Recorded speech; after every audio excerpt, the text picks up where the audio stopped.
Hey everyone, Clara here. Welcome back to my channel. Today I got some exciting updates for you. Started with the progress of my hexagon cardigan. I finished half of it and I'll be starting the tutorial soon. Can't wait to share the progress with you all. Also check out some bags I've made before. If you want a tutorial in any of them, just drop a comment below. I'm also working on something neat, turning old jeans into cool crochet bags. Let me know if you are into that sort of thing, upcycling and all that. And get ready for a fun project, adding crochet to a thrift store jeans for a funky look. I just love those visits to thrift stores. You always find cool stuff.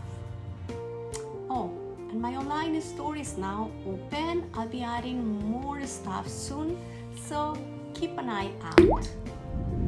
Plus, I'll be filming some vlogs visiting yarn stores in San Francisco and Pacifica. Should be fun. And lastly, a huge thank you to all of you. Your support means everything.